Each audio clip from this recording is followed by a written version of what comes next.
Hi, hello, and welcome back to our Skyrim playthrough. So far I've died 45 times, holy shit. That is amazing. You turned on the street when you heard the owl call. He replied, the most important tool in the thief's repertoire is distraction, either planned or improvised. The Grey Fox. I think you met the Grey Fox in another Skyrim game. Okay, it's time to read books. Let's read. Let's find a small place here. Yeah. I have a lot of books and I want to read today.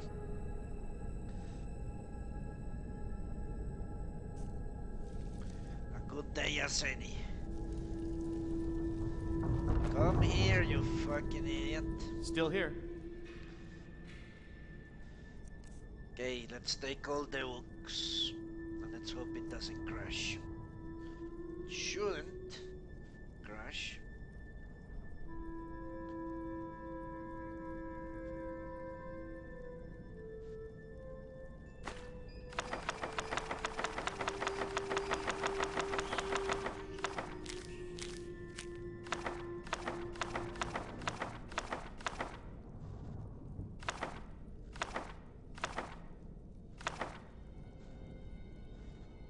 Spell tomes, I already read that one. Let's take it anyway.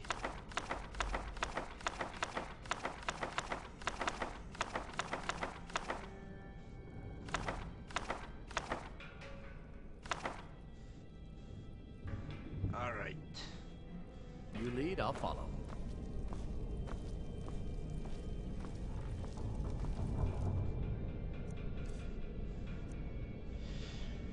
Let's start reading. Let's go by name. Because that makes the most sense. Of course, reading in disorder doesn't make much sense, but what can you do?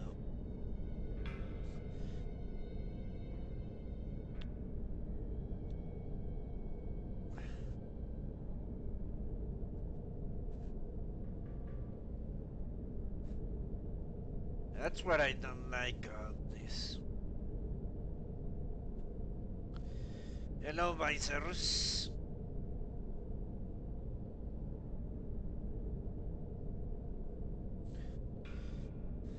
Now let's skip the series that are incomplete.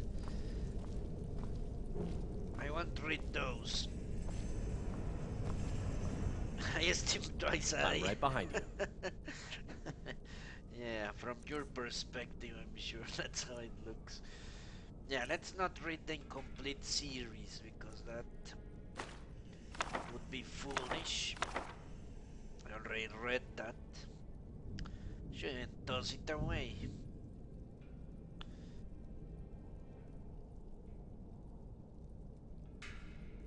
I just started streaming not 5 minutes ago.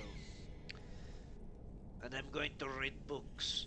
Okay, the real Baretsia I have until volume 3.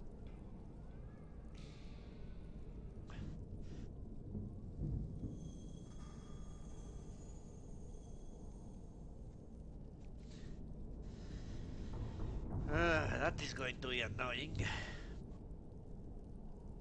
Brief History and Empire until volume 4. Could I possibly take books without opening them? That's what I want to. I want to get them to inventory without opening them. Okay, this goes away.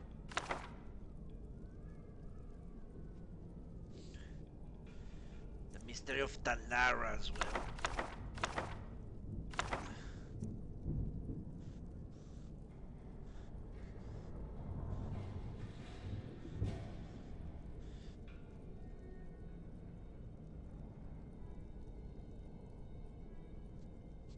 Songs of the Return. Volume 24? What?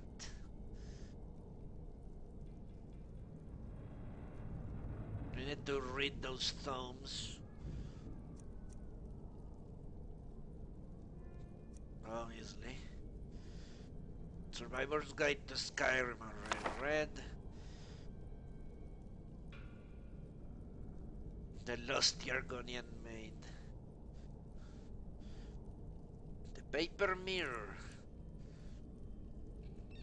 Not sure, I think I already read it. The Real Barrexia, The Song of Pertinal. I'm missing the... Ooh, the Wilhelm Letters crashes the game. I know it. Shit.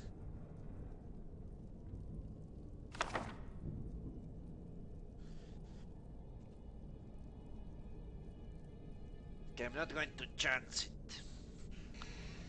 Alright. You lead, I'll follow.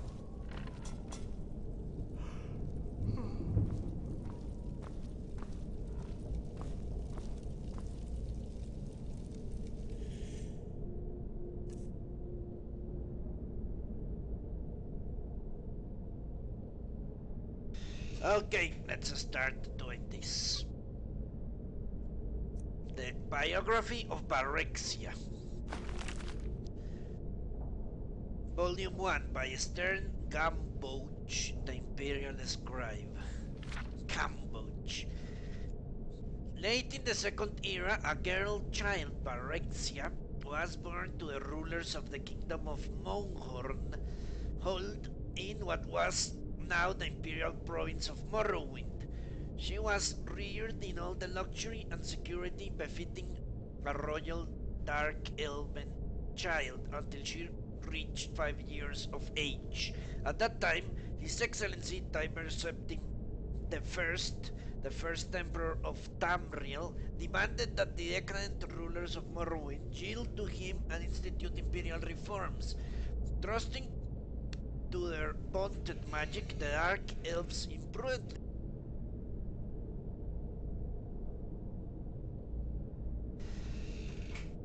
until Tiber Septim's army was on their borders. An armistice was hastily signed by the now eager Dumbmer, but not before there were several battles, one of which laid waste to Mornhold, now called Almalexia.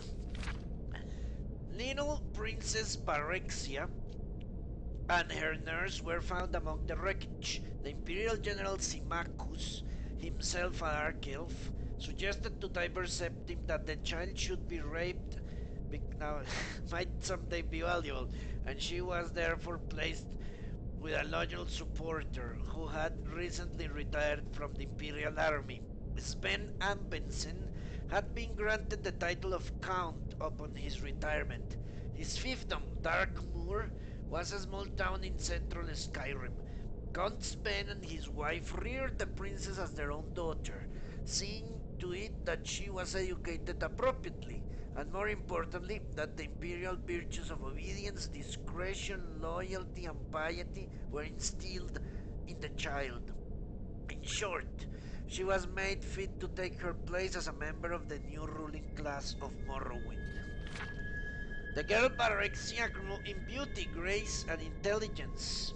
She was sweet-tempered, a joy to her adoptive parents and their 5 young sons, which had endless fun with her, who loved her as their elder sister.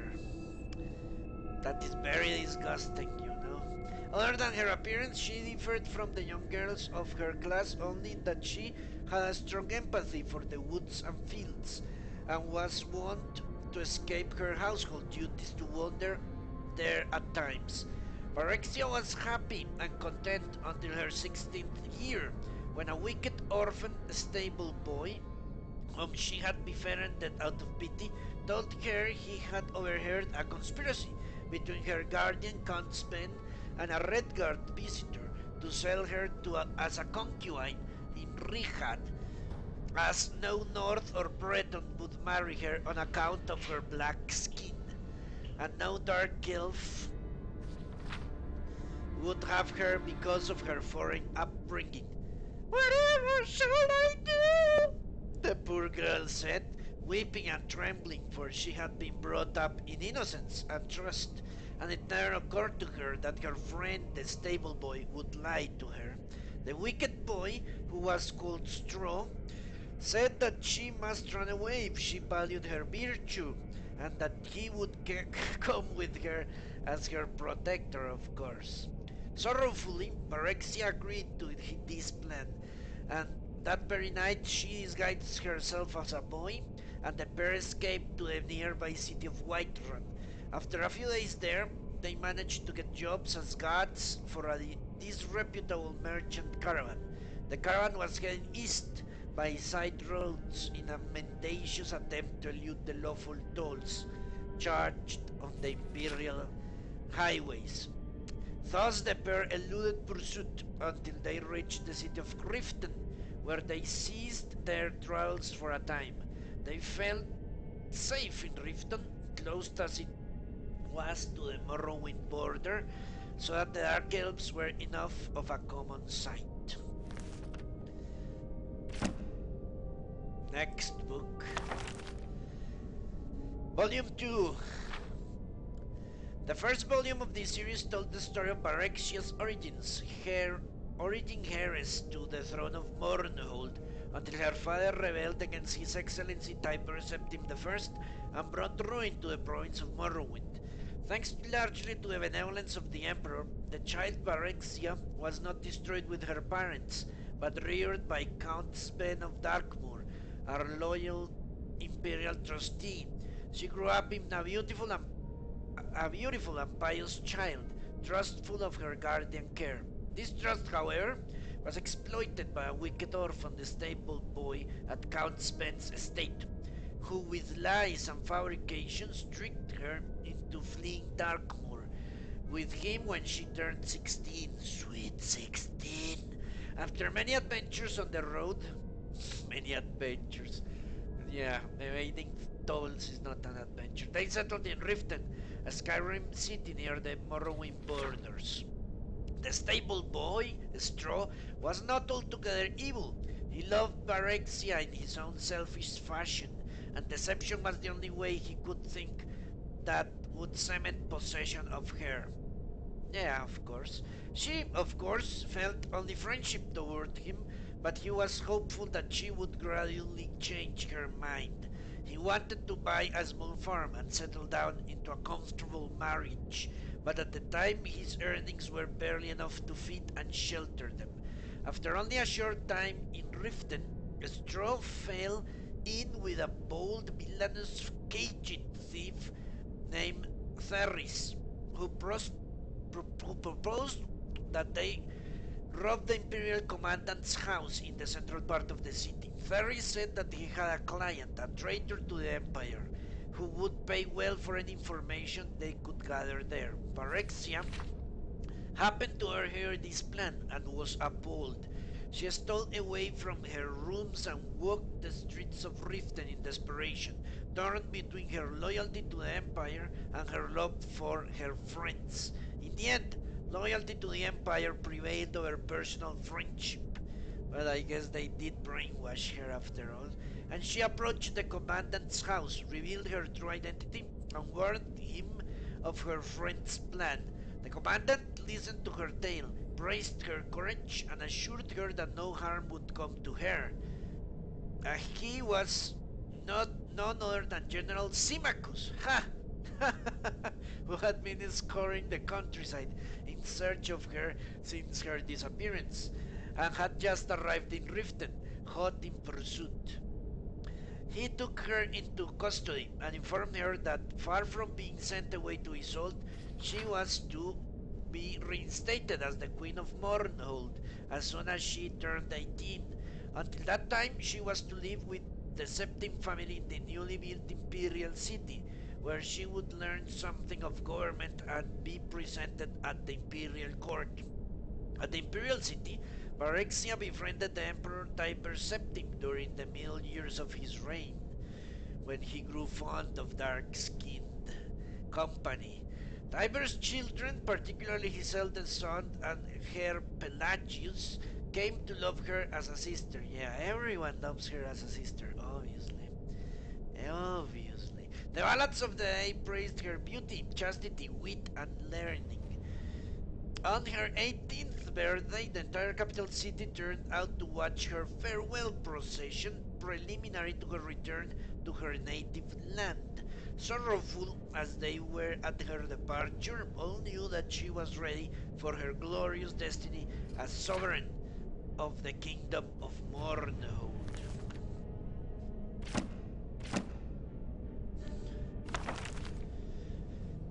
Volume 3.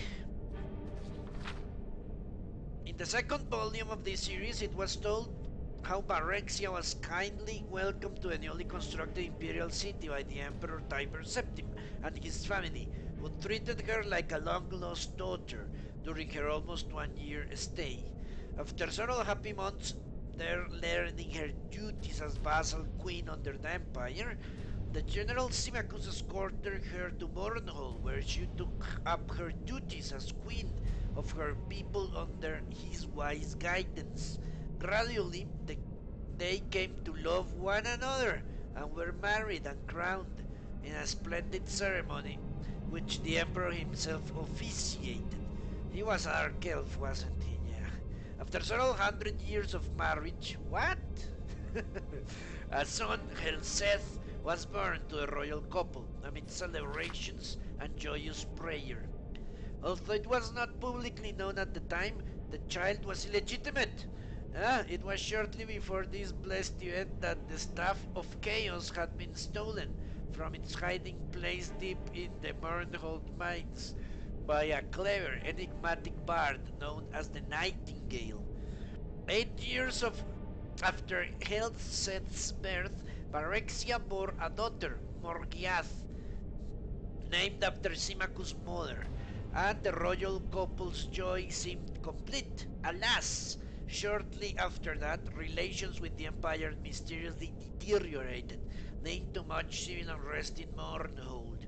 After fruitless investigations and attempts at reconciliation, in despair Barexia took her young children and killed them, and traveled to the imperial city herself to seek the ear of then Emperor Uriel Septim the Seventh. Isn't this the guy of Oblivion? I think he was Septim the Seventh, I don't know. Symmachus remained in Mornhold to deal with the grumbling peasants and annoyed nobility, and do what he could to starve off an impending insurrection. During her audience with the Emperor, Barexia thought through her magical arts, came to realize her horror and dismay that the so-called Emperor was an impostor, none other than the bard Nightingale, who had stolen the Staff of Chaos. What? Exercising great self-control, she concealed this realization from him. That evening news came that Symmachus had fallen in battle with the revolting peasants of Mornhold, and that the kingdom had been taken over by the rebels. Barexia at this point did not know where to seek help or from whom. The gods, that fateful night, were evidently looking out for her as in redress of her loss. King Edwire of High Rock, an old friend of Uriel Septim and Symmachus, came by on a social call. He comforted her, laid with her, and pledged his friendship, and furthermore confirmed her suspicions that the Emperor was indeed a fraud, and none other than Thagan Tharn, the Imperial Battle Mage, and one of the Nightingale's main alter egos. Tharn had supposedly retired into seclusion from public work and installed his assistants, Ria Silmain, in his stead. The hapless assistant was later put to death under mysterious circumstances. Supposedly a plot implicating her had been uncovered and she had been summarily executed. However, her ghost had appeared to Edwire, yeah, how convenient, in a dream, and revealed to him that The true Emperor had been kidnapped by Tharn and imprisoned in an alternate dimension. Tharn had then used the Staff of Chaos to kill her when she attempted to warn the Elder Council of his nefarious plot. Together, Edwire and Barrexia plotted to gain the false Emperor's confidence. Meanwhile, another friend of Ria's, who the fuck is Ria? Known only as the Champion, who apparently possessed great, albeit then untapped potential, was incarcerated at the Imperial dungeons. Huh. See, yeah, this is Oblivion. This is intertwined with Oblivion.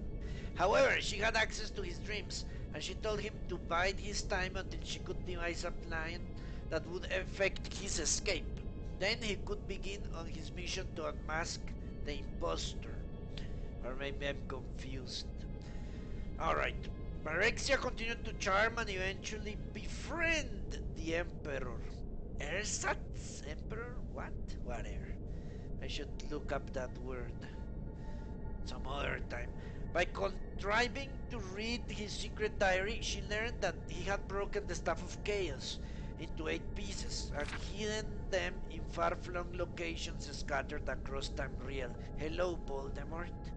She managed to obtain a copy of the key to Ria's friend's cell and bribed a guard to leave it there as an accident. Their champion, whose name was unknown even to Arexia and Edwire, made his escape through a shift gate Ria had opened in an obscure corner of the Imperial dungeons. No, this is not Oblivion. Using her already failing powers. Who the fuck is Ria? I have no idea. The champion was free at last, and almost immediately went to work. It took Barrexia several more months to learn the hiding places of all staff pieces, through snatches of overheard conversation and rare glances at Tharn's diary. Once she got the vital information, however, which she communicated to Ria forthwith, who in turn passed it to the champion, she and Edwire lost no time. They fled to Wayrest, the ancestral kingdom in the province of High Rock, where they managed to fend off the sporadic efforts of Tharn's henchmen to hold them back to the Imperial City, or at the very least obtain revenge. Tharn, whatever else might be said of him, was no one's fool, save perhaps Barexia's, and he concentrated most of his efforts toward tracking down and destroying the champion.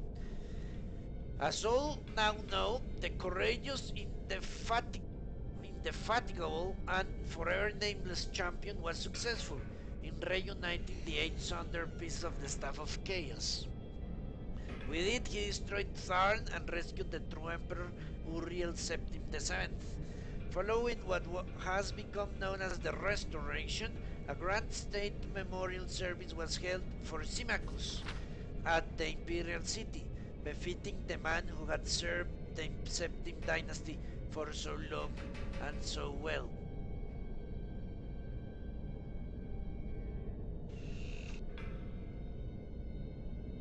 Barreziano and the good King Edwire had come to care deeply for one another during their trials and adventures.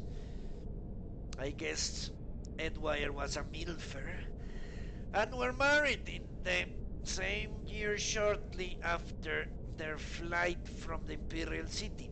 Her 2 children from her previous marriage with Symmachus remained with her, and a regent was appointed to rule Monghort in her absence.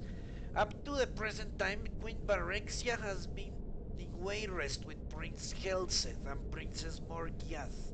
She plans to return to Mernhold after Edwire's death.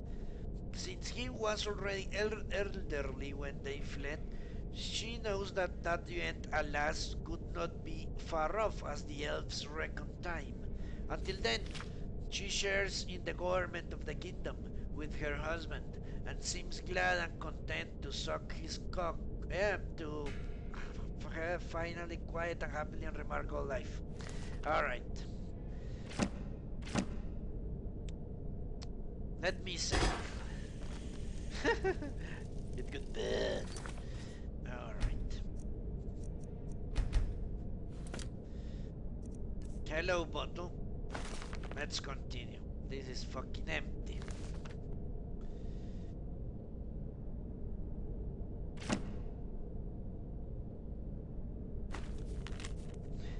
By order of Bargrove the Greater, to all able-bodied men and women of Whiterun, bandits located in Baldheim Keep have been harassing. A reward would be offered.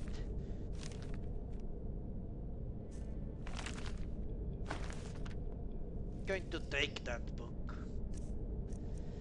The brief history of the Empire. Alright. Part 1 by Stronach Thoth, the third Imperial historian. He's a fucking orc, isn't he? Alright. Before the rule of Tiber Septim, all Tamriel was in chaos. The poet Thrasicys called that period of continuous unrest days and nights of blood and venom. The kings were a petty... Alright, see you in a little bit, bottom. The kings were a petty lot and grasping tyrants who fought Tiber's attempts to bring order to the land. But they were as disorganized as they were dissolute, and the strong hand of the Septim brought peace forcibly to Tamriel. The year was 2886. The following year, the Emperor declared the beginning of a new era. Thus began the Third Era, year Odd. For 30 years, the Emperor Tiber reigned supreme. It was a lawful, pious, and glorious age, when justice was known to one and all, from serf to sovereign. On Tiber's death, it reigned for the entire fortnight, as if the land of Tamriel was itself weeping. The Emperor's grandson Pelagius came to the throne.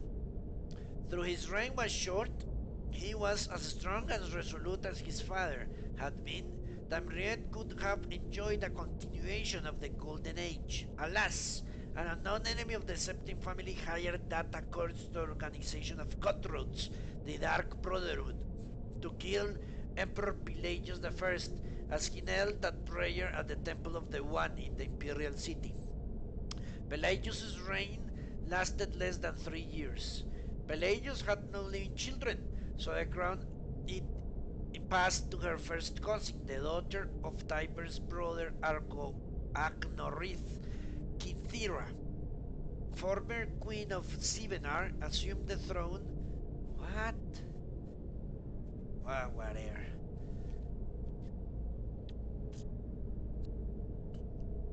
As Kythera the First, her reign was a disaster, blessed with prosperity and good harvests, and she herself was an avid patroness of art, music, and dance. Kythera's son was crowned after her death, the first emperor of Tamriel to use the imperial name Uriel.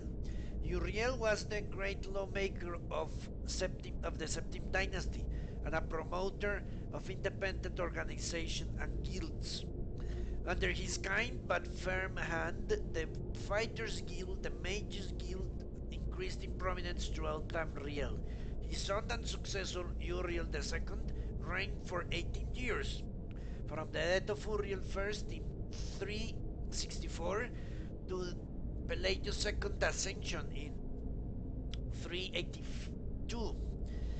Tragically, the rule of Uriel II was cursed with blights, plagues, and insurrection. The tenderness he inherited from his father did not serve Tamriel well, and little justice was done. Okay. Give me a second, because my throat is a little dry.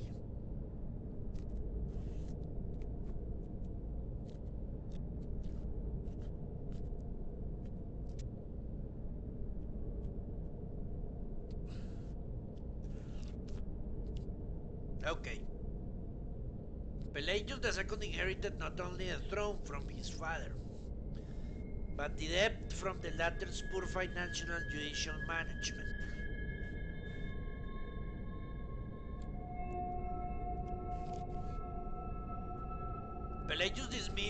the Elder Council and allowed only those willing to pay great sums to resume their seats. He encouraged similar acts of extortion with his vassals, the kings of Tamriel, and by the end of his 17th year, Tamriel had returned to prosperity. His critics, however, have suggested that any advisor possessed of wisdom but not of gold had been summarily ousted by Pelagius. This may have led to some of the trolls his son Antiochus, whatever, faced when in turn he became emperor. Antiochus was certainly one of the more flamboyant members of the usual austere Septim family. He had numerous mistresses and nearly as many wives, and was renowned for the grandeur of his dress and the length of his manhood. Unfortunately, his reign was rife with civil war, surpassing even that of his grandfather Uriel II. The War of the Isle in 3110, 12 years after Antiochus assumed the throne, nearly took the province of Somerset Isle away from Tamriel. The united alliance of the glorious kings of Somerset and whatever. And Antiochus only managed to defeat King Ogburn of the island kingdom of Diandonia due to a freak storm. Legend creates the Psychic Order of the Isle of Artaneum with sorcery behind the tempest. The story of King Tyrus II, heiress to her father Antiochus' throne, is certainly one of the saddest tales in imperial history. Her first cousin Uriel, son of Queen Polema of Solitude, accused King Thira of being a bastard. Ooh, alluding to the infamous decadence of the imperial city during her father's reign, but I would say there is a good chance she was a bastard. When this accusation failed to stop her coronation, Uriel brought the support of several disgruntled kings of High Rock, Skyrim, and Morrowind, and with King Pothem as assistants, he coordinated 3 attacks on the Septim Empire. The first attack occurred in the Liak Bay region, which separates High Rock and Hammerfell. King Thira's entourage was massacred and the Empress taken captive. For 2 years, King Thira II languished in an imperial prison, believed to be somewhere in Glen Point or Glen Moril, before she was slain in her cell under mysterious circumstances. The second attack was on a series of imperial garrisons along the coastal Morrowind Islands. The Empress consort King Arfrinx fell defending the forts. The third and final attack was a siege of the imperial city itself, occurring after the Elder Council had split up the army to attack western High Rock and eastern Morrowind. The weakened government had little defense against Uriel's determined aggression and capitulated after only a fortnight of resistance. Uriel took the throne that same evening and proclaimed himself Uriel III, Emperor of Tamriel. The year was 3121. Thus began the War of the Red Diamond, described in Volume 2 of this series. Part 2. Volume 1 of this series described the brief lives of the first 8 emperors of the Septim dynasty, beginning with the glorious Tiber Septim and ending with his great-great-great-great-great-great-grandniece King Rath II.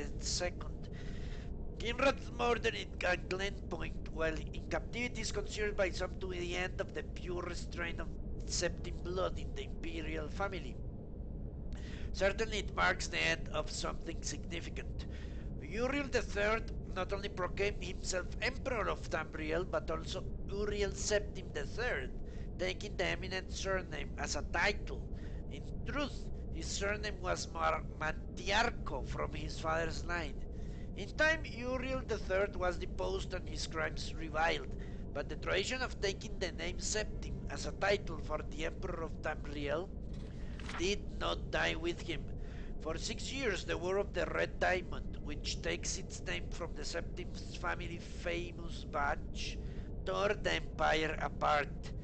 The combatants were the three surviving children of Pelagius II, Pothaima, Selphorus, and Magnus, and their various offspring. Pothaima, of course, supported her son, Uriel III, and had the combined support of all Skyrim and northern Morrowind. With the efforts of Sepphoris and Magnus, however, the province of High Rock turned coat. The provinces of Hammersel, Somerset Isles, Valenwood, Elsenshire, and Black March were divided in their loyalty, but most kings supported Sepphoris and Magnus. In 3127, Uriel III was captured in the Battle of Ichgad in Hammerfell. En route to his trial in the imperial city, a mob overtook his prisoner's carriage, raped him, and burned him alive within it. His captor and uncle continued on to imperial city, and by common acclaim was proclaimed Sepphoris I, Emperor of Tamriel. Sepphoris' reign was marked by nothing but war. By all accounts, he was a kind and intelligent man, but what Tamriel needed was a great warrior, and he unfortunately was that. It took an additional 10 years of constant warfare for him to defeat his sister Potema. Then the so-called Wolf Queen of Solitude, who died in siege of her city, stayed in the year 127.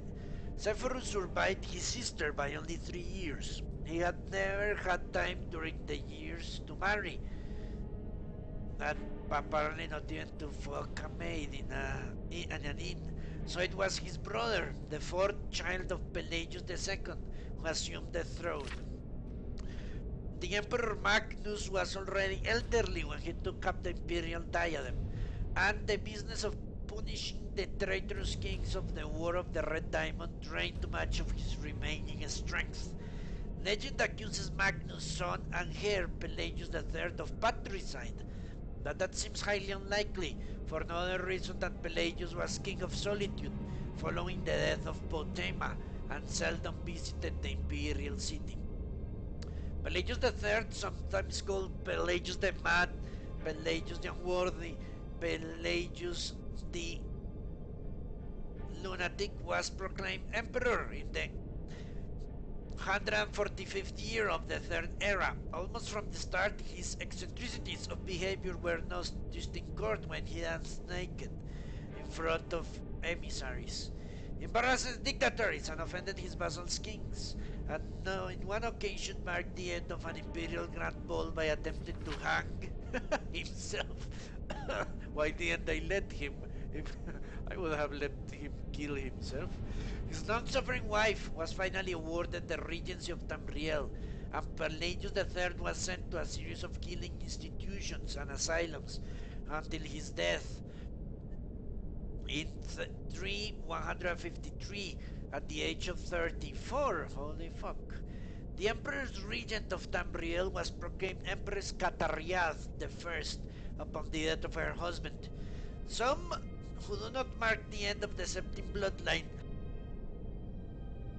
with the death of King Tira II consider the ascendancy of this dark elf woman, what? As the true mark of its decline. Her defenders, on the other hand, assert that through Cantarius was not descended though Cantarius was not descended from Tiber, the son he had with Pelagius was, so the imperial chain did continue. Despite racist assertions to the contrary, Cantarius' 46-year reign was one of the most celebrated in Tamriel's history, and comfortable in the imperial city, Cantarius traveled extensively throughout the empire, such as no emperor ever had since Tiber's day. She repaired much of the damage the previous emperor's broken allegiances and bungled diplomacy created. The people of Tamriel came to love their empress far more than the nobility did. Cantarius' death in a minor skirmish in the Black Marsh is a favorite subject of conspiracy-minded historians.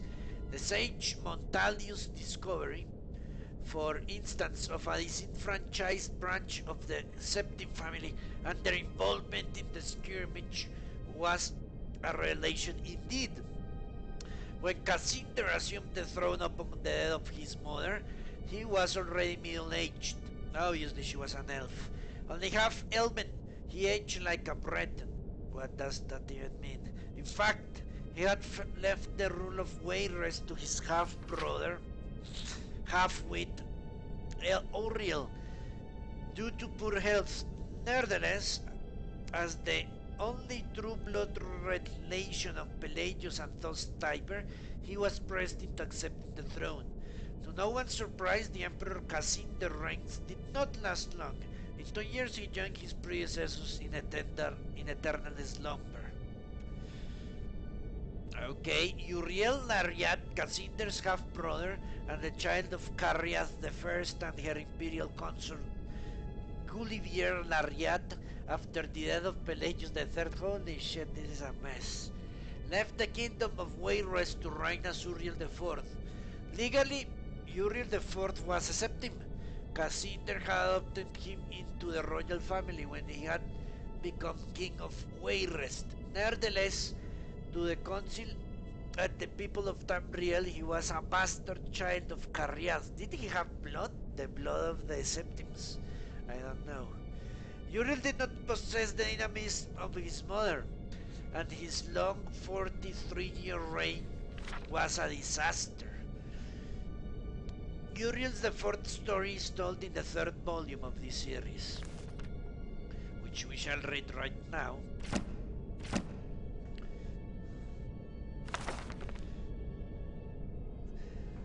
A Brief History of the Empire, Part 3. Uriel the Fourth. The first volume of this series told the brief history of the succession of the first 8 emperors of the Septim dynasty, from Tiber I to King Tira II. The second volume described the War of the Red Diamond and the 6 emperors that followed its aftermath, from Uriel III to Cassander I. At the end of that volume, it was described how Emperor Cassander's half-wit brother, Uriel IV, assumed the throne of the Empire of Tamriel. It will be recalled that Uriel IV was not a septim by birth. Aha. So how do you explain Oblivion? I don't understand. There must be a bunch of bastards with septim blood running around.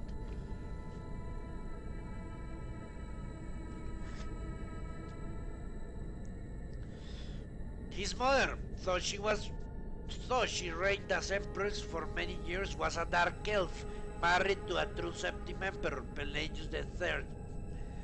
Uriel's father was actually Cantira's the second consort after Pelagius' death, a Breton nobleman named Gulliver.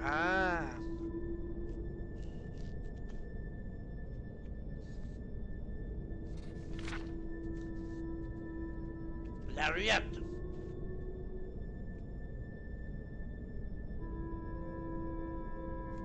Before taking the throne of the empire, Cassander I had ruled the kingdom of Wayrest, but poor health had forced him to retire. Cassander had no children, so he legally adopted his half-brother Uriel and abdicated the kingdom. 7 years later, Cassander inherited the empire at the death of his mother. 3 years after that, Uriel once again found himself the recipient of Cassander's inheritance. Uriel IV's reign was a long and difficult one. Despite being a legally adopted member of the Septim family, and despite the Lariat's family high position, indeed, they were distant cousins of the Septims. There you have it. So he does have Septim blood. A few of the Elder Council could be persuaded to accept him fully as a blood descendant of Tiber. The Council had assumed much responsibility during Catharian's the first long reign, and Cassander's the first short one, and a strong-willed alien monarch like Uriel IV found it impossible to command their unswerving fealty. Time and again the Council and Emperor went at odds. Time and again the Council won the battles.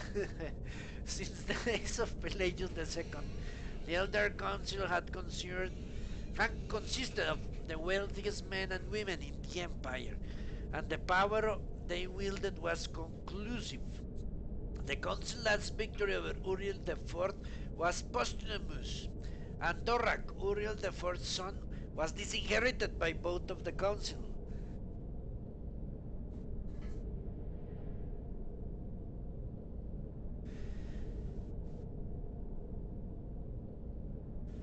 And a cousin of the more closely related to the original Septim line was proclaimed Sephorus II in 3247.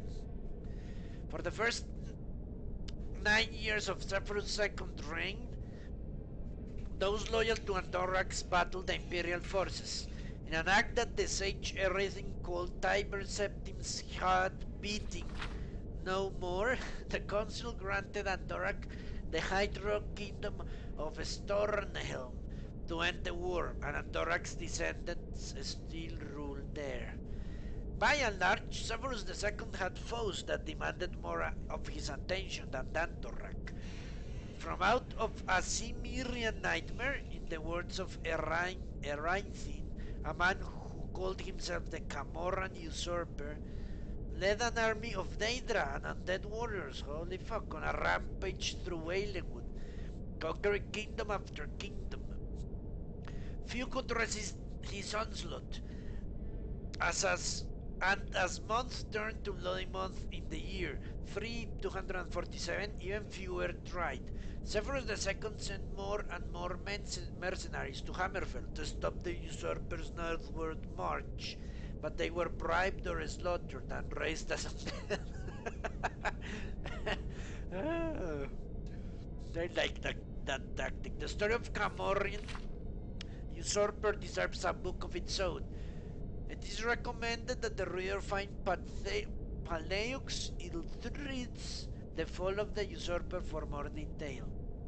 In short, however, the destruction of the forces of the usurper had little to do with the efforts of the emperor. The result was a great regional victory and an increasing hostility toward the seemingly inefficacious empire.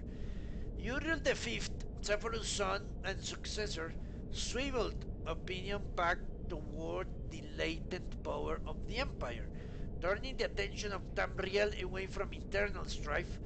Uriel embarked on an expansionary series of invasions beginning almost from the moment he took the throne. In 3262, Bush II conquered Roscrea in 271, Kaznauki in 276, Inicia in 279, and Esroniet in 284. In 288, he embarked on his most ambitious enterprise, the invasion of the continent of Iraq. This ultimately proved a failure. For 2 years later, Bush II was killed. Was killed in Akavik at the battlefield of Ionith. Nevertheless, he holds a reputation second only to Tiber as one of the two great warrior emperors of Tamriel. The last four emperors, beginning with Uriel's the fifth infant son, are described in the fourth and final volume of the series. Amazing. The first book of this series described in brief the first 8 emperors of the Septim dynasty, beginning with Tiber the First. The second volume described the War of the Red Diamond and the 6 emperors who followed. The third volume described the troubles of the next 3 emperors, that the frustrated Uriel IV, the ineffectual Severus II, and the heroic Uriel V. On Uriel V's death across the sea in distant hostile Akavir, Uriel VI was but 5 years old. In fact, Uriel VI was burned only shortly before his father left for Akavir. Uriel V only other progeny by a morganatic alliance were the twins Morithatha and Eloisa, who had been burned in a month after Uriel V left. Uriel VI was crowned in the 290th year of the Third Era, the Imperial Consort Sonica, as the boy's mother, was given a restricted regency until Uriel reached his majority. The Elder Council retained the real power, as they had ever since the days of Kataraya I. The Council so enjoyed its unlimited and unrestricted freedom to promulgate laws and generate profits that Uriel VI was not given full license to rule until 307, when he was already 22 years old. He had been slowly assuming positions of responsibility for years, but both the council and his mother, who enjoyed even her limited regency, were loath to hand over the reins. By the time he came to the throne, the mechanisms of government gave him little power, except that of the imperial veto. This power, however, he used regularly and vigorously. By 313, Uriel could boast with conviction that he truly ruled Tamriel. He utilized defunct spy networks and guard units to bully and coerce the difficult members of the Elder Council. His half-sister's Moriatha was, not surprisingly, his concubine, especially after her marriage to Baron Ulfi Bernseth of Winterhold brought her considerable wealth and influence. As the sage O'Gravage said, Uriel the Fifth conquered Esronith, but Uriel the Sixth conquered the Elder Council.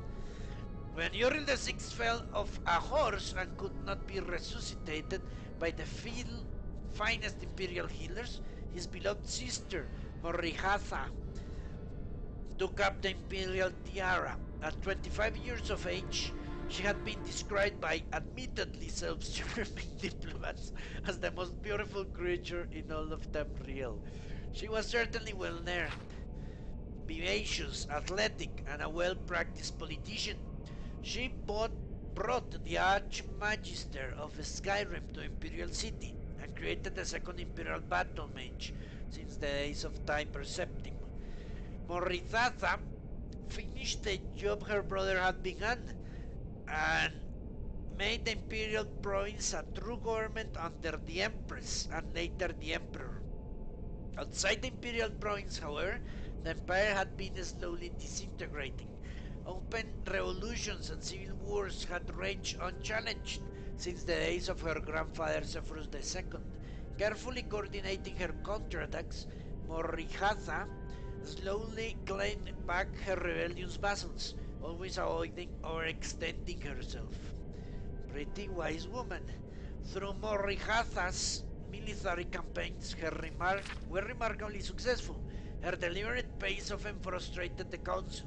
One consummate, an Argonian who took the Colovian name of Thoricles Romus, furious at her refusal to send troops to his troubled Black Marsh, is commonly believed to have hired the assassins who claimed her life in 339. Romus was summarily tried and executed, though he protested his innocence to the last. Morihatha had no surviving children, and Eloisa had died a few 4 years before. Eloisa's 25-year-old son, Pelagius, was thus crowned Pelagius IV. Pelagius continued his aunt's work, slowly bringing back under his wing the radical and refractory kingdoms, duchies, and baronies of the empire. You know what? Killing emperors is really easy, it seems. I've already read of how many emperors? 5 or 6 that have been killed? Not even in battle, but by assassins. One would think that the senior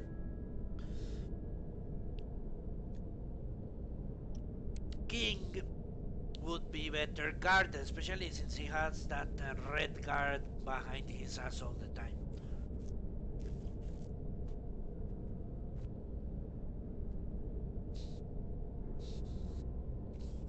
He exercised Morithanna's poise and circumspect pace in his endeavors, but alas he did not attain her success. The kingdoms had been free of constraint for so long that even a benign imperial presence was considered odious. Nevertheless, when Pelagius died after a notably stable and prosperous 29 years, Tamriel was closer to unity than it had been since the days of Uriel I.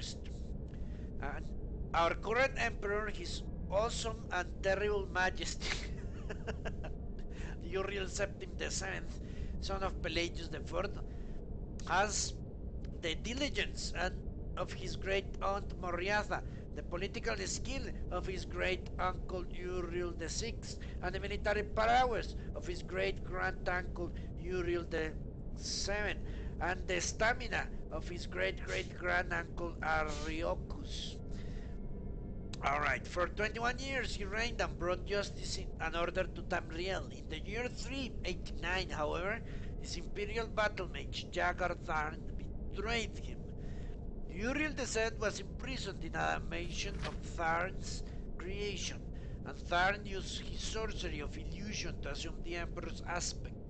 For the next 10 years, Tharn abused imperial privilege, but did not continue Uriel II's schedules of reconquest. It is not yet entirely known what Tharn's goal and personal accomplishments were during the 10 years he masqueraded as his liege lord. In 399, an enigmatic champion defeated the battle mage in the dungeons of the Imperial Palace and freed Uriel VII from his other dimensional jail. Since his emancipation, Uriel VII has become reclusive, has worked diligently to renew the battles that would reunite Tamriel.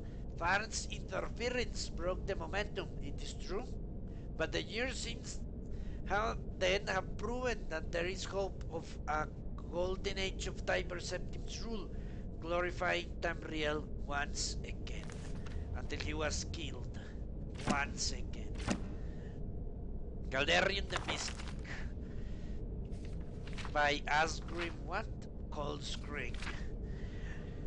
During the early blood years of the Second Era, Vanus Galderion was born under the name Threctus, a serf of the estate of a minor nobleman, Lord Girnasi of Solich on Ker. Threctus' father and mother were common laborers, but his father had secretly, against the law of Lord Girnasi, taught himself and then Threctus to read. Lord Girnasi had been advised that literate serfs were an abomination of nature and dangerous to themselves and their lords. That's very true.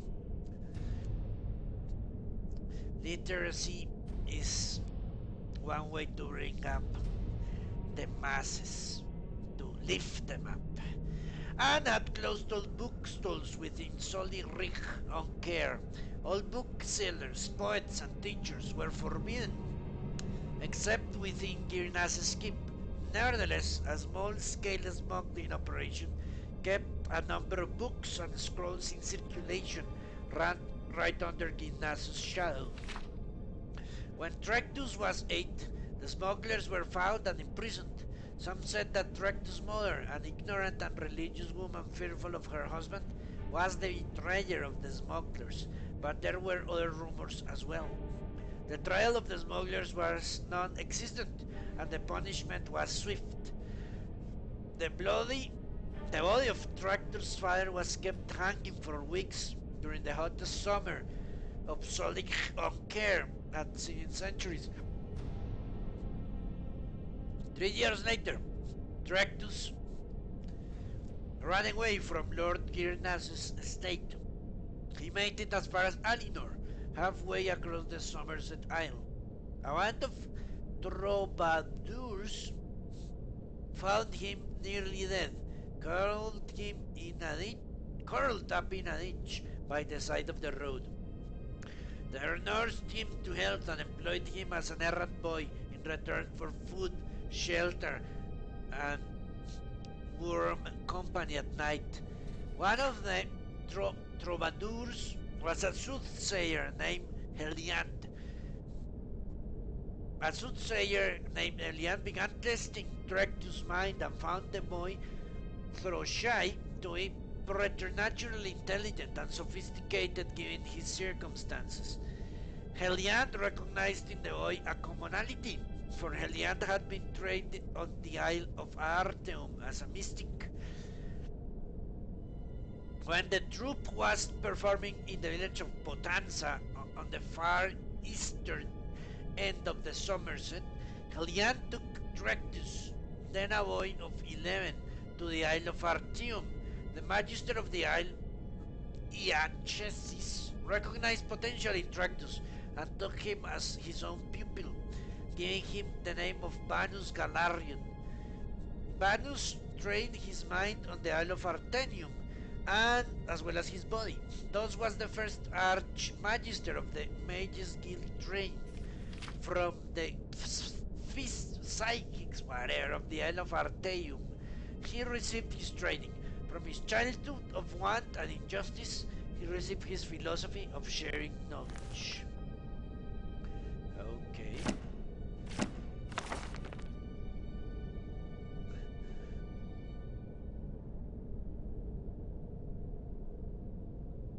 Alright.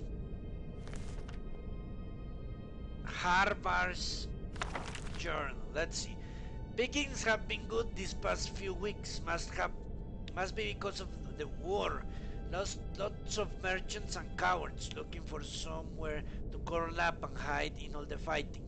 I've told the men to ease the burden of these poor souls by freeing them of all that gold they're carrying.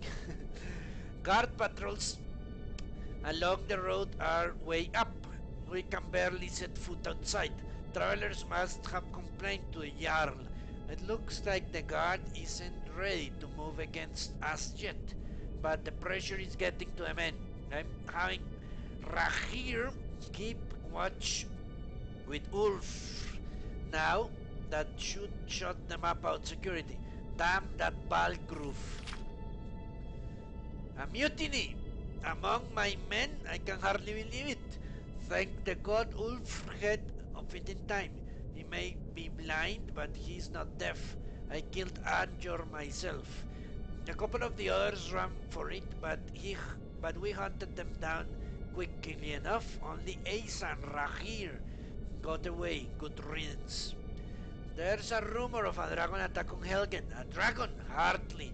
More likely just a story made up by some idiot frightened out of his wits by the war.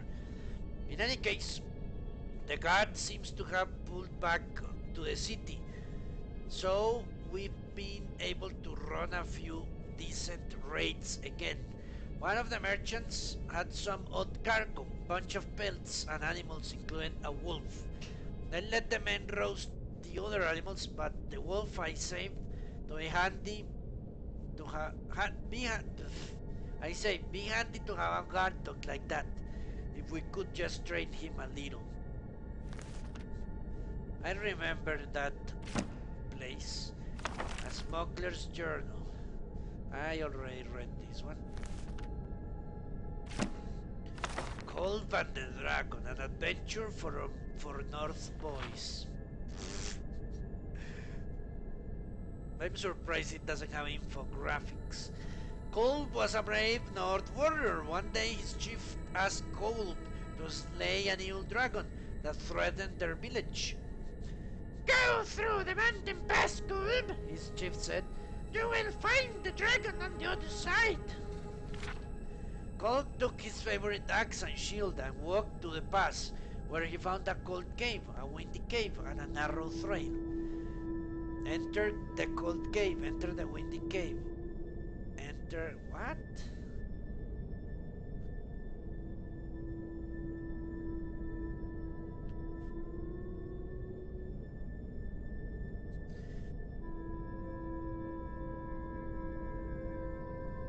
Okay, this is a strange. Let's go. Do any of you have a preference in the chat? To what page do we go? I guess I could pick an option.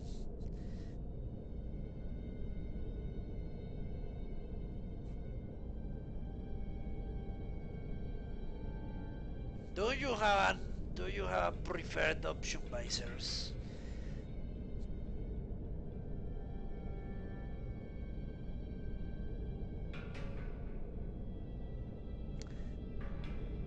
I would go with the last one.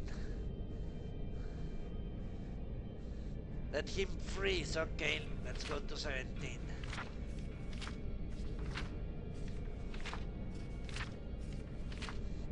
Cold stepped into a frozen cave, but his north blood kept him warm.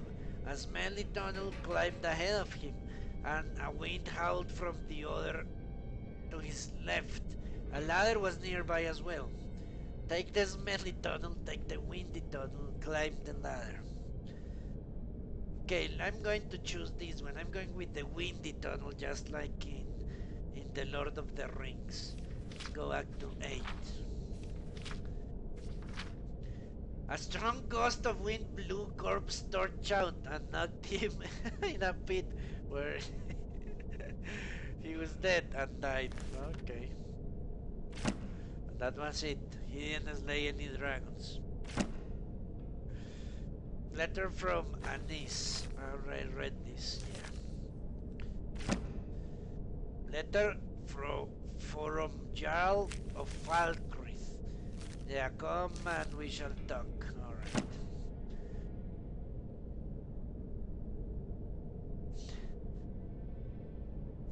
Who gets booted by a wind? That's ridiculous.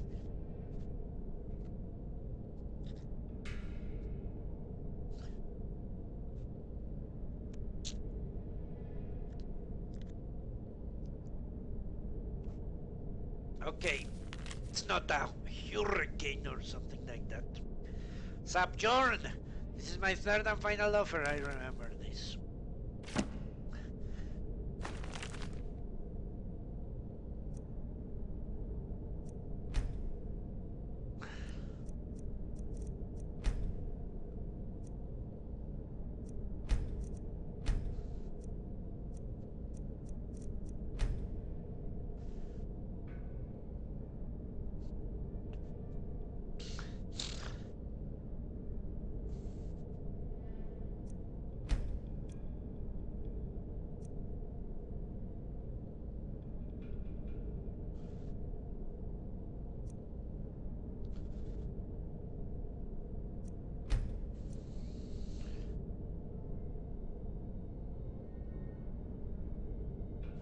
Ah, look at this. Designed for realistic lightning users.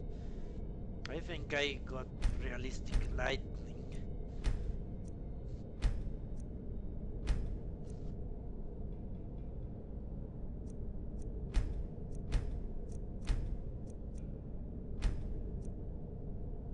Yeah, let's go with this one because I am using realistic lightning, and if it says so, if I find it too that increases too much light, I will go to level 3. Oil burning. By default, your trial lantern will cast light forever. If oil burning is enabled, your lantern will require oil lantern periodically to continue burning. A trial lantern can only hold 16 ounces of lantern oil and will burn for 16 minutes.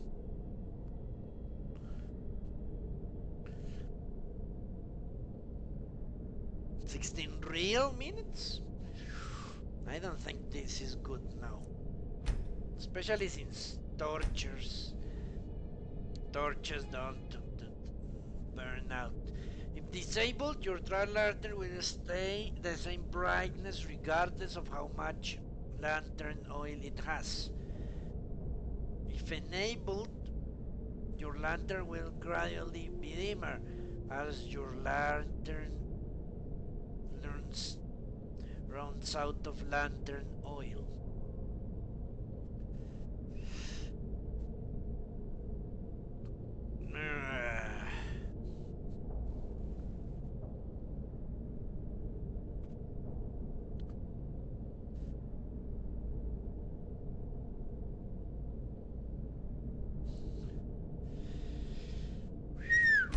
You know what? Let's enable this for the moment.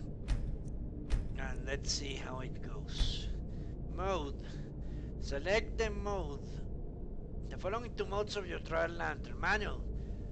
The travel lantern is always lit when equipped. Automatic. Travel lantern will turn on and off automatically, depending on the time of day, if outside, and the type of area occupied, if inside, or whether or not you are sneaking.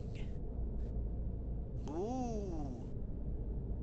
The lantern stays equipped when off.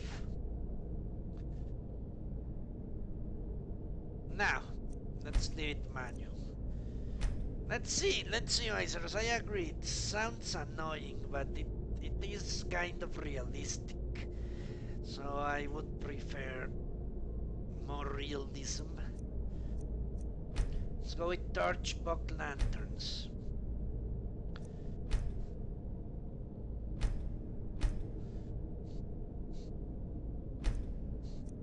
Because I have those. Torchbox feeding. Torchbox feeding. By default, your torchbox will cast light forever.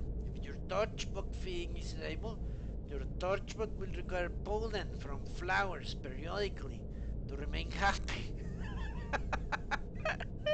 and grow politely. A torchbox lantern can hold 4 flowers, which will keep your torchbox fed for 16 minutes. Flowers can be fed to the torchbox include season lavender and mountain flowers, all colors. uh, yeah, that's true. A real lantern would last far longer than 16 minutes. I agree with you. Let's see how it goes. If it's annoying, I will disable it. And we shall continue. Your torchbox lantern will stay how many flowers your torchbox has. If enabled, your lantern... okay.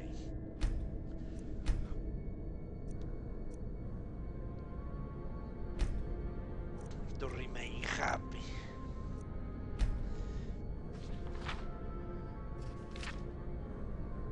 Okay, let's read this. Manual of Lantern Care and Maintenance by Demetrius Beauchamp, a Carnhorn lantern maker. Ventis Day, 16th of Morningstar 3 era 402. A lantern is an essential piece of equipment for seasoned warriors, explorers and adventurers, merchant traders, and all manner of travelers who set foot in parts unknown. Provides light, safety, and a general sense of well-being. It is less than ideal. In less than ideal circumstances, it may even save your life. A good travel lantern is equipped with a handle that can be easily fastened to a belly loop, a wall hook, or an appropriate location as to be out of the way but still shed light on the surrounding area. This is a distinct advantage to a torch, which must be held when walking and cannot be set down on wooden or other surfaces that may catch a light. If this handle becomes loose or damaged, take care to repair it or find a suitable replacement as quickly as possible. Blacksmiths usually have spare heats of long, thin metal that can be adapted to this purpose if necessary. With an ample supply of oil, a travel lantern is long-lasting and reliable. Travel lanterns can far outlast a torch, while still remaining adequately bright. Lantern oil is easily purchased from most outfitters and shopkeepers in general wares. Finally, keep your travel lantern upright and take care to never drop or mishandle it. Before putting down or restoring your lantern when not in use, be sure to empty its old reservoir. A torchbox lantern is a curious invention, and it is made by simply catching a torchbox in a clear glass jar with a handle affixed to it. Shopkeepers have been known to sell such jars. Torchbox will live long, and when kept in a damp clean jar and will produce a bright light of the color of the bug itself. While the common torch bug is the most numerous glowing insect,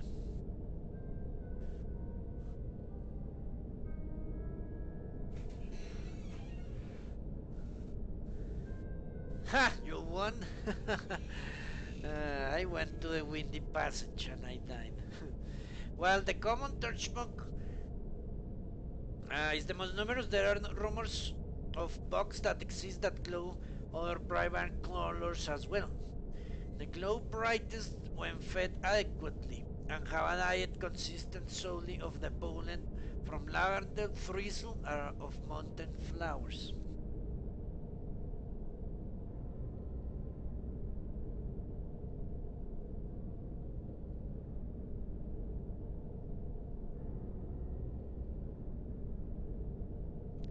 While keeping a torchbox as a light source is not traditional for most travelers, many favor it for its lack of maintenance and simplicity. What's more, a torchbox in an airtight jar can even shine its light while underwater, something traditional oil burning lanterns cannot. Holy shit, that's true. Ah!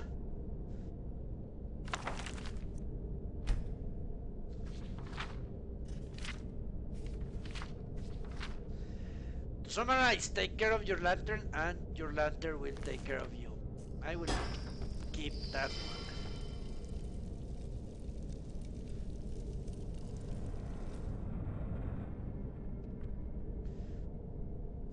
Let's continue.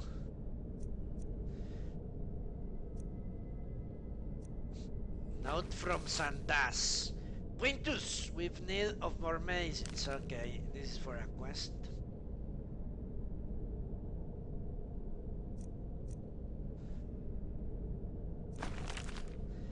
Out to the Thundra Riders. Oh mighty Thunder Rider, how you and your mighty tusk beast silhouette against the great orange expanse. Thundering footsteps herald your herd, man and beast blazing trail together. One in nature, each relying upon the other, more than just man and beast, but the equals who need one another to survive.